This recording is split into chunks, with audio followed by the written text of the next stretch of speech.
Assalamualaikum warahmatullahi wabarakatuh. Selamat datang kembali di video pembelajaran e-modul kompetensi manajerial kepala tenaga administrasi sekolah.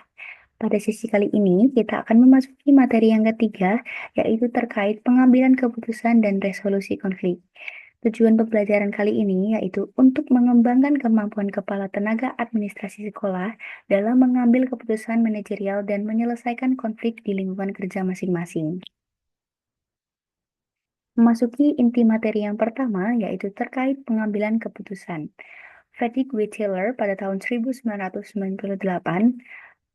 mengungkapkan bahwasanya pengambilan keputusan adalah bagian dari fungsi manajemen, yang terutama dalam perencanaan, pengelolaan, dan pengendalian. Meski pendekatannya klasik, Taylor menekankan metode ilmiah sebagai dasar pengambilan keputusan. Nah, dalam konteks sekolah, keputusan yang tepat akan meningkatkan kepuasan dan komitmen tenaga administrasi tersebut. Sebaliknya, keputusan yang buruk juga dapat menurunkan motivasi kerja dan produktivitas itu sendiri. Untuk mengambil sebuah keputusan dapat melalui 5 tahapan, yaitu yang pertama, mengidentifikasi masalah dengan menganalisis gejala, data, dan juga dampaknya. Di sini, kepala tenaga administrasi harus mengidentifikasi masalahnya terlebih dahulu untuk memahami akar masalah dari anggotanya. Nah, identifikasi yang akurat juga menentukan efektivitas solusi selanjutnya. Lalu yang kedua yaitu merumuskan masalah. Bisa menggunakan metode seperti why analysis, fishbone diagram, dan juga 5W1H. Nah, perumusan yang jelas juga akan mempermudah analisis dan pencarian solusi ke depannya. Dengan menggunakan metode tersebut, juga dapat membantu memperjelas hubungan sebab akibat dan rincian masalahnya tinggal disesuaikan dengan situasi dan kondisi di lapangan seperti apa. Lalu yang ketiga yaitu menentukan tindakan yang tepat, bisa menentukan tujuannya, mengembangkan alternatifnya, dan juga menganalisis opsinya seperti apa. Karena keputusan yang tidak diambil secara instan itu harus mengembangkan solusinya terlebih dahulu dan penilaian kelebihan kekurangan itu sebelum memilih tindakan yang terbaik. Lalu yang keempat, memperhitungkan resiko dengan menggunakan analisis SWOT, matriks risiko, dan juga simulasi skenario. Nah, di sini setiap keputusan itu memiliki konsekuensinya. Nah, melalui analisis resiko itu tadi dapat membantu meminimalkan kegagalan dan mengantisipasi dampak serta kerugiannya seperti apa. Lalu yang kelima yaitu mengambil keputusan yang partisipatif, bisa melibatkan stakeholder melalui brainstorming, lalu voting atau konsensus, lalu FGD, dan juga DLP. Dengan melibatkan banyak pihak, juga dapat memperkaya perspektifnya. Nah, meningkatkan akurasi keputusan dan juga memperkuat rasa memiliki terhadap hasil keputusannya.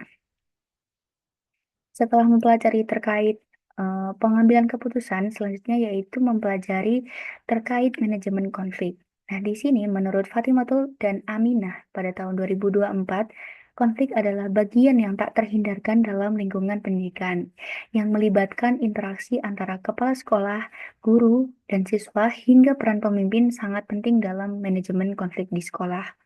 Nah, dalam lingkungan sekolah, konflik adalah hal yang wajar karena melibatkan banyak pihak dengan kepentingan yang berbeda-beda. Namun, yang membedakan adalah bagaimana konflik itu dikelola.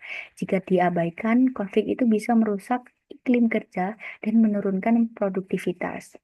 Nah, konflik itu sendiri bisa muncul melalui berbagai faktor, misalnya perbedaan tujuan antar individu atau perbedaan kepentingan dengan tujuan organisasinya, yang bisa menimbulkan ketegangan.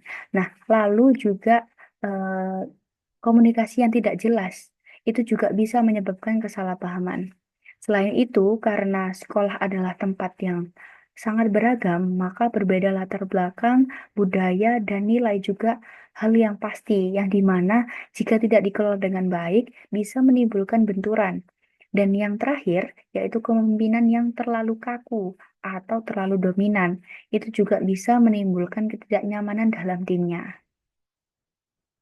Nah, dalam manajemen konflik terdapat gaya penyelesaian konflik yang dimana di sini kita menggunakan model Thomas and Gilman pada tahun 2007, yang dimana ini ada 5 gaya. Ada gaya competing, yaitu bisa dipakai saat kita perlu keputusan cepat dan tegas. Lalu collaborating bisa digunakan eh, ketika ingin mencari solusi yang menguntungkan semua pihaknya, meski butuh waktu dan energi. Lalu ada compromising atau yang berarti masing-masing pihak itu mau memberi dan menerima sebagai tuntutan. Lalu ada avoiding yang berarti kita menunda konflik jika memang belum terdesak. Dan yang terakhir yaitu accommodating, yaitu digunakan jika ingin menjaga hubungan lebih penting daripada menang. Dan selain gaya, terdapat juga teknik penyelesaian konflik, yang dimana kepala tenaga administrasi merupakan posisi kunci atau posisi utama. Nah, kepala tenaga administrasi ini harus bisa membaca situasi, mengenali eh, gejala konflik sejak awal, dan juga segera melakukan pendekatan strategis. Nah, di sini kepala tenaga administrasi berperan membangun budaya kerja yang saling menghargai dan juga terbuka. Dengan keterampilan manajemen konflik yang baik, kepala tenaga administrasi juga akan mampu menjaga keharmonisan tim dan mendukung terciptanya lingkungan kerja yang sehat dan produktif. Nah, dalam prakteknya, pendekatan penyelesaian konflik itu harus partisipatif, yang dimana dengan memberikan kesempatan untuk diskusi terbuka, itu juga memberi ruang semua pihak untuk menyampaikan pendapatnya.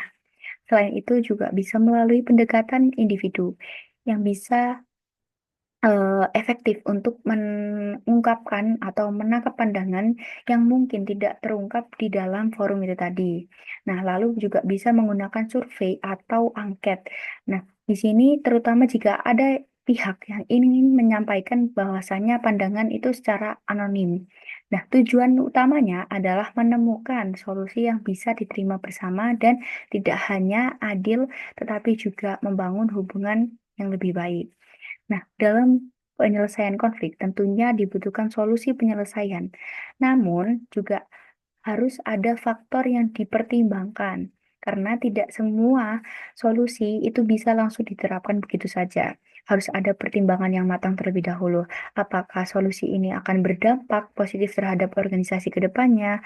Lalu, apakah sejalan dengan nilai dan budaya sekolah? Lalu, apakah bisa efektif dalam jangka pendek dan juga berkelanjutan? Dan yang paling penting itu apakah eh, solusi ini bisa diterapkan secara realistis di lapangan.